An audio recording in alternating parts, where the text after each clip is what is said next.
যত কওমি মাদ্রাসাগুলো আছে এরা আহলে সুন্নাত ওয়াল জামাত।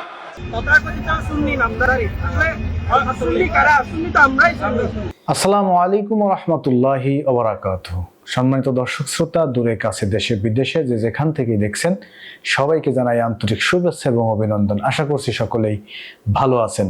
বন্ধুরা, আমি মাঝে মাঝে আপনাদের সামনে কিছু আলোচনা নিয়ে আসি। হয়তোবা আমি সময় পাই না, প্রত্যেকটা বিষয় আপনাদের সামনে তুলে ধরতে পারি না, এজন্য আমি আন্তরিকভাবে দুঃখিত। তো আমি আজকে যে বিষয়টা নিয়ে আলোচনা করব, অত্যন্ত দুঃখজনক বিষয় যে আমাদের আহলে সুন্নাত ওয়াল জামাতের উপরে যে সমস্ত ট্যাগ লাগানো হয়, আদৌ সেগুলো সত্যি কিনা তা কেউ বিবেচনা করতে পারে না। যারাই বিবেচনা করে হয়তোবা তারা বলে না।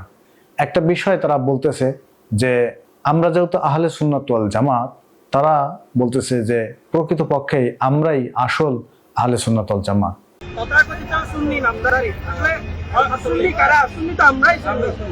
অনেকে আরো বলে থাকেন যে আমরা এখন থেকে আহলে সুন্নাত ওয়াল জামাত। এই বিষয়গুলো কিন্তু অনেকেই দাবি করছেন।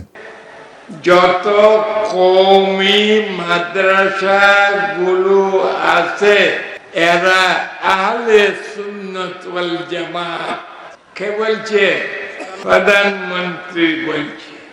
আসলে প্রকৃতপক্ষে আমরা 26শে এপ্রিল বলেন, এই গেল শুক্রবারে যেই বিক্ষোভ মিছিল হয়েছে, সেখানে কিন্তু আমরা আহলে সুন্নাত ওয়াল জামাতই অংশগ্রহণ করেছি। পরবর্তীতে এসে যখন সুন্নি আলেমরা শান্তিপ্রিয়ভাবে আন্দোলন করতেছিলেন, তাদের উপর পুলিশের সাথে মিশে অন্য একটি দল তারা আহলে সুন্নাত ওয়াল জামাতের উপরে ঝাঁপিয়ে পড়ে এবং সেখানে বেশ কিছু লোক আহত হয়, তাদের হাত পা এগুলো ফুলে যায়।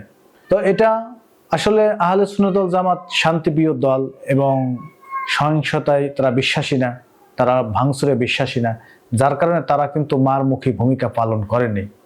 কিন্তু তারা যে মারমুখী ভূমিকা পালন করতে জানে না তাও নয়।